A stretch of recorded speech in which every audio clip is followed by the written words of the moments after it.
योगी मोदी युग चल रहा है, इसमें सब कुछ आपको अच्छा देखने को मिलेगा। हम तो केवल एक कार्यकर्ता हैं पार्टी के। आज के पहले जो प्रमुख हुआ करते थे उन्होंने कभी भी इस पे ध्यान नहीं दिया, कभी भी कहीं उनका बोर्ड विकास के रूप में कहीं दिख नहीं रहा है। पहली बार भाजपा के द्वारा हमारा निर्वाचन हुआ है, पहली बार भाजपा जीती है ब्लॉक प्रमुख के रूप में। इसके पहले सपा का कब्जा रहा है। जब हमारे मुखिया प्रधानमंत्री माननीय श्रीमान मोदी जी अगर झाड़ू उठा सकते हैं तो हमें उठाने में कोई परहेज नहीं है, और इसको हम निरंतर स्वच्छता के प्रति सजग हैं और सजग ही रहेंगे। नमस्कार, मैं अनुराग और आप देख रहे हैं डेली लाइव न्यूज। अभी हमारे साथ लाइव पर बैतालपुर ब्लॉक के वर्तमान ब्लॉक प्रमुख चंदा देवी जी के पति सह प्रतिनिधि प्रभाकर राय जी बने हुए हैं। आज के इस विशेष कार्यक्रम में हम इनके विकास के मुद्दों पर चर्चा करेंगे कि जो इनका विकास का सफर रहा बैतालपुर ब्लॉक के लिए वो कैसा रहा, और इस दौरान इन्होंने कौन कौन से विकास कार्यों को बैतालपुर ब्लॉक के धरातल पर उतारने का प्रयास किया और उतारा भी है। सबसे पहले स्वागत है आपका डेली लाइव न्यूज चैनल में सर। जी थैंक यू। चूँकि बैतालपुर ब्लॉक 3 विधानसभा क्षेत्रों में घिरा हुआ था। आज के पहले जो प्रमुख हुआ करते थे उन्होंने कभी भी इस पे ध्यान नहीं दिया, कभी भी कहीं उनका बोर्ड विकास के रूप में कहीं दिख नहीं रहा है। हम आने के बाद यह प्रयास जरूर किए कि पहली बार भाजपा के द्वारा हमारा निर्वाचन हुआ है, पहली बार भाजपा जीती है ब्लॉक प्रमुख के रूप में। इसके पहले सपा का कब्जा रहा है। हम अपने को स्थापित करने के लिए, लोगों को अच्छा रास्ता, अच्छा पेयजल और विकास योजनाओं को करने के लिए हम प्रतिदिन प्रयासरत हैं कि लोगों को अच्छी सेवा दे सकें, लोग हमारा नाम आगे भी अच्छे जनप्रतिनिधि के रूप में लेते रहें। इसीलिए हम ब्लॉक के सभागार से लगाए, देवरिया का सबसे अच्छा ब्लॉक सभागार मैंने बनवाया। वहाँ बैठने तक की व्यवस्था नहीं थी। हर गांव में लगभग 90% गाँवों को मैं लाभान्वित कर चुका हूँ।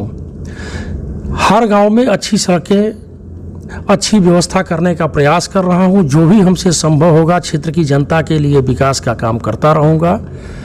बाकी योगी मोदी युग में ऐसे भी काम बहुत ज़्यादा हो रहे हैं, पारदर्शी तरीके से हो रहे हैं, और हम उसको धरातल पे उतारने का प्रयास करते हैं। क्योंकि क्षेत्र पंचायत और ग्राम पंचायत ये अंतिम कड़ी है जो डायरेक्ट लोगों से जुड़ी होती है।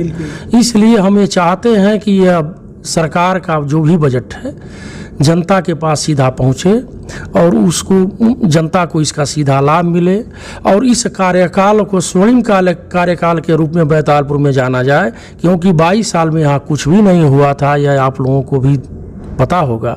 और इस समय मेरा कार्यकाल जो चल रहा है, आप किसी भी गांव में जाइए मेरा बोर्ड जरूर दिख जाएगा।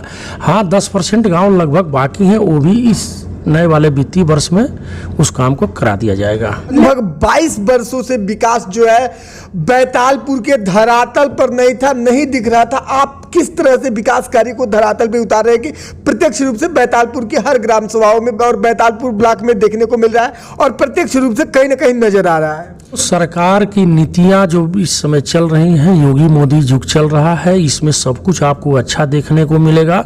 हम तो केवल एक कार्यकर्ता हैं पार्टी के, और उसको धरातल पे उतारने का प्रयास कर रहे हैं। उन्होंने क्या किया उसकी जवाबदेही उनकी तय है, समाज उनको जानता है, इसीलिए जनता ने उनको उतार दिया।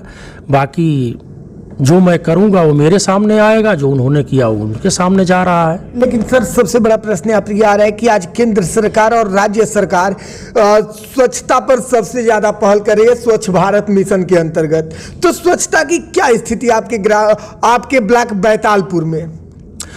स्वच्छता के प्रति सभी लोग जागरूक हैं। जिन गाँवों में सफाई कम होती है या बड़ी ग्राम पंचायतें हैं, हर जगह एक एक सफाई कर्मी है। अगर सफाई कर्मी वहाँ सफाई नहीं कर पाता है, फिर हम लोग टोली बना करके उस गाँव की सफाई कराते हैं, प्रयास करते हैं कि सफाई का, स्वच्छता का अभियान हमारा निरंतर चलता रहे। जब हमारे मुखिया प्रधानमंत्री माननीय श्रीमान मोदी जी अगर झाड़ू उठा सकते हैं तो हमें उठाने में कोई परहेज नहीं है, और इसको हम निरंतर स्वच्छता के प्रति सजग हैं और सजग ही रहेंगे। हर ग्राम सभाओं में आरआरसी सेंटर बनवाया जा रहा है जहां पर कचरे का निष्पादन किया जाएगा। क्या आपको लगता है कि आरआरसी सेंटर जो है ग्राम सभा स्तर पर जरूरी है, ब्लॉक स्तर पर जरूरी है, और इसको ब्लॉक में और ग्राम सभाओं में बनना चाहिए? हाँ, बेशक ज़रूरी है, क्योंकि उसमें गीला कचरा और सूखा कचरा अलग अलग रखा जाता है और उसको अलग अलग छांट करके जो प्लास्टिक है प्लास्टिक को अलग किया जाता है, ताकि जिसे भूमि संरक्षण में प्लास्टिक जाता है तो भूमि संरक्षण में नुकसान करता है, उसे हमारे पर्यावरण को बहुत ही नुकसान होता है। यदि उसको हम जलाते हैं तो भी नुकसान होता है। तो उस प्लास्टिक के कचरे को हम इकट्ठा करके फिर उसको दोबारा प्रोसेसिंग में लेंगे और जो हमारा खाद बनेगी उसको हम जैविक खाद के रूप में उपयोग करेंगे। इसीलिए आरआरसी सेंटर बहुत ही उपयोगी है और उसके संचालन के लिए ग्राम सभाओं में भी हमने हर जगह बनवाने के साथ साथ गाड़ी की भी व्यवस्था की है, ताकि घर से कचरा ले जाकर के एक जगह इकट्ठा हो, रोड पे लोग कचरा न फेंकें, ताकि गांव में स्वच्छता बनी रहे। डेली लाइव न्यूज के माध्यम से आपको आपके पूरे प्रदेश और बैतालपुर ब्लॉक की जनता भी देख रही है। आप अपने नेतृत्व को लेकर और विकास कार्यों को लेकर जनता से क्या कहना चाहेंगे? जनता से हम यही कहना चाहेंगे, जनता योगी मोदी में भरोसा रखे। अगर योगी मोदी की नीतियों पे अगर हम लोग भी चलते हैं तो जनता मेरे साथ है और हम जनता के साथ हैं। हम भी एक छोटे से पार्टी के कार्यकर्ता के साथ साथ हम भी इसी देश की जनता है, बाकी हमारा कोई अस्तित्व नहीं है। जनता मेरे साथ है तो मैं आज या मेरा परिवार इस कुर्सी पे है। अगर जनता साथ नहीं है तो कुछ भी नहीं है। जनता ही इस समय मालिक है। अच्छा काम करेंगे जनता हमें आंखों सर पे बिठाएगी, अच्छा काम नहीं करेंगे जनता हमें उतार देगी। बिल्कुल। चलिए जी, डेली लाइव न्यूज चैनल से जुड़ने के लिए और अपना कीमती समय देने के लिए बहुत बहुत धन्यवाद आपका। जी बहुत बहुत धन्यवाद।